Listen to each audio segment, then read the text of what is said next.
경매와 공매를 포함한 부동산의 모든 것, 부동산의 요술램프, 부동산 알라딘입니다. 돈보다 사람을 생각합니다. 라는 경영이념으로 부동산 중개업을 하고 있습니다.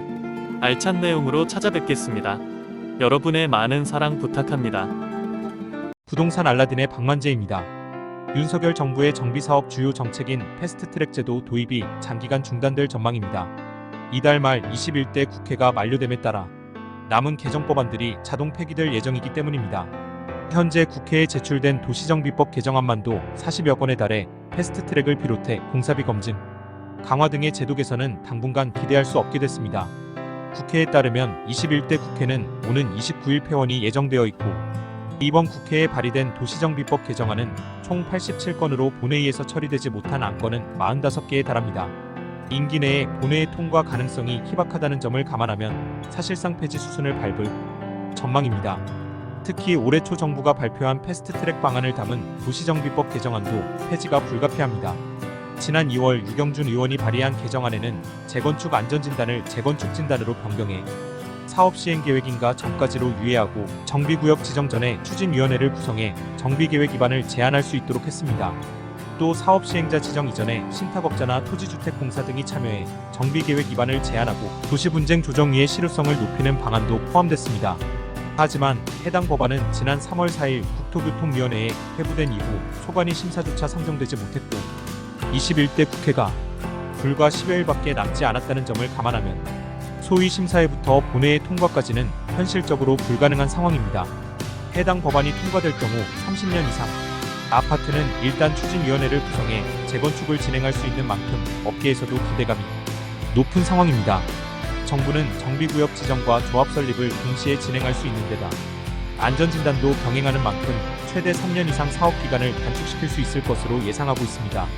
특히 전국의 준공 후 30년이 지난 아파트는 2022년 기준 전국 173만 호에 달하는 것으로 조사됐습니다.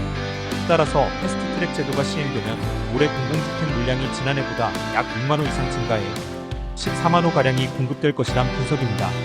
다만 패스트트랙이 발표됐지만 법안 통과가 무산되면서 업계에서는 혼란이 발생하고 있습니다. 정부의 발표를 믿고 패스트트랙을 기다려온 정비사업, 예정구역은 법안이 마련되기까지 다시 기다려야 하기 때문입니다. 따라서 재건축 연한이 도래한 현장에서는 현행대로 안전진단을 진행해야 할지 재건축을 진행해야 할지 개정안 통과를 기다려야 할지를 두고 고민이 깊어지고 있는 것입니다.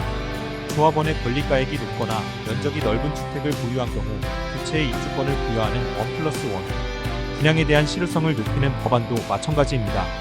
현행법에는 조합원이 소유한 주택의 권리가액이나 주거 전용 면적의 범위에서 2주택을 공급할 수 있도록 규정하고 있습니다. 하지만 1주택은 60제곱미터 이하만 분양이 가능하고 3년 이내에 주택을 전매할 수 없도록 제한하고 있습니다. 문제는 2주택을 분양받으면 다주택자에 해당하는 만큼 종합부동산세 과세 대상이 되는 경우가 많다는 점입니다. 특히 3년간 전매 제한이 적용되어 재산권 행사가 불가능한 것은 물론 중과세 대상이 될 수밖에 없는 상황입니다. 실제로 일선 현장에서는 1+1 분양을 기피하면서 사실상 유명무실한 제도가 되고 있습니다. 1+1 분양 대신 대형 평형을 분양받거나 일부 조합원들은 1+1 분양 신청을 철회하는 상황까지 발생하고 있습니다. 이에 따라 태영호 의원은 2주택 분양을 받더라도 60제곱미터 이하의 주택에 한해 전매 제한을 풀어주는 법안을 발의한 바 있습니다. 또 김병욱 의원은 1+1 입주권으로 공급받을 수 있는 주택의 최소 규모를 현행 60제곱미터 이하에서 85제곱미터 이하로 상향하는 개정안을 내놨습니다. 또한 최근 공사비가 급등함에 따라 시공자와 조합 간의 갈등이 발생하는 상황을 해결하기 위한 법안들도 모두 폐지될 전망입니다. 현재 일선 현장에서는 3.3제곱미터당 공사비가 1천만 원을 넘어서는 현장이 늘어나고 있고 계약 당시보다 2배 이상 상승하는 등의 문제가 커지고 있습니다.